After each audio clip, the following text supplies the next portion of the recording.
انواع کمالگرایی در عمل کرده. برای اینکه یه فرد ارزشمند به حساب بیام باید همیشه تو همه کارام موفق باشم. Functional perfections. کارای من همشون باید عالی باشن. عملم، رفتارم، کوچکترین خطایی نابخشودنیه. من الزاماً خودم ارزشی به عنوان یک انسان ندارم. کارمه که هویت منو تعریف میکنه. اصلا من هیچی نیستم جز عملکرد و بازدهی. من اونقدر باید خاص و متفاوت و با فاصله از بقیه باشم که هنوز نتونستم هیچ غلط خاصی بکنم. کمالگرایی در زیبایی. چون من یکم اضافه وزن دارم بنابراین خیلی زشت و دوست نداشتنیم. Perfect beauty. همه چیز در ظاهر من باید بی‌نقص باشه. اگه اضافه وزن تو کم کنی من از موهات ایراد میگیرم. موهاتو درست کنی من لاغری دستاتو مسخره میکنم. امشب عروسی دوستمه، آرایشم عالیه، لباسمو دوست دارم، کیف و کفش زیبا، مدلمون پرفکت. اما خب 7 کیلو چاق شدم و قبقب دارم. من نمیذارم کسی منو اینجوری ببینه. معاشرت تعطیل. ولی باور کنیش که اون شب نمیاد تو رو ببینه ها، همه میان خودشون رو نشون بدن. کمالگرایی در احساسات.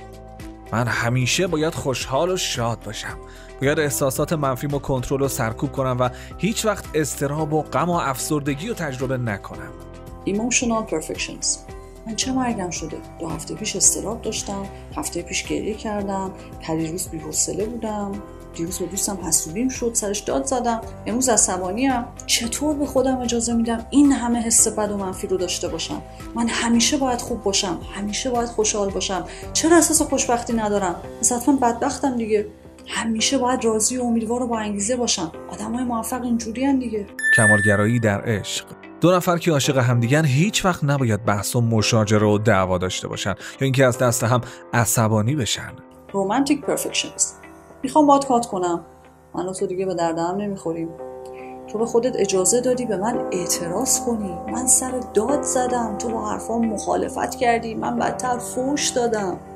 تفاوت‌های فردی و حل مسئله اون چرت و پرتا تو عشق واقعی جایی نداره. اگه عاشق هم باشیم هیچ وقت نباید با هم بحث کنیم. کمالگرایی در اخلاقیات. من هیچ وقت نباید مرتکب خطا یا گناهی بشم و اگه این اتفاق افتاد دیگه نمیتونم خودم رو ببخشم. Moral perfections. من نمیتونم دوست داشته باشم چون تو آدم بد و عوضی و پلیدی هستی. به من قول دادی از همه دستفروش‌های مترو خرید کنی. اون دوتای آخری رو یادته؟ تبیش کردی. گفتی پول ندارم. دوست دوربین تو خواست ندادی. دلشو شکستی. اون همه غلط املایی تو تایپاد داری. معلومه حقوقی که میگیری حرومه. هفته پیش رها اومد گفت ماشین خریده، ترکیدی از حسادت. چی؟ کار خوبم زیاد کردی؟ چه اهمیتی داره؟ این کارهای بدتو نمیتونم ببخشم. آدمی که اشتباه میکنه هیچ ارزشی نداره. از چشم افتادی.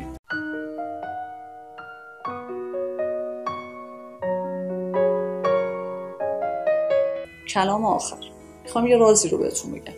اینو بدونید مغز ما وظیفش حفظ انرژی و بقای ماست. نگه داشتن شرایط همینجوری که هست. آروم، بی دغدغه، ثابت.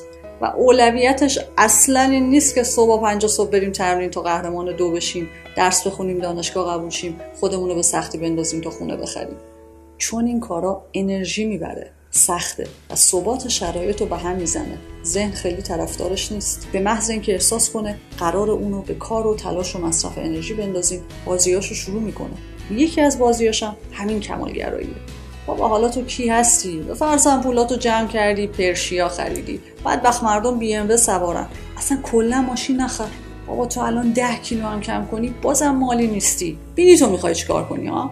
موهات هم که لخت نیست، هیچ شباهتی هم که به براد پیت نداری. بس بیا برو بشین پفکتو بخور. بازی‌های ذهنتون رو بشناسید، جلوشون بیستید و اراجیفی که میبافه تا شما رو متقاعد کنه که کاری نکنید رو باور نکنید. ناسلامتی زندگی شماست. کم، متوسط یا زیادش همش ارزش داره و موفقیت یه مقوله پله‌ای و قدم به قدم. سلامت باشید.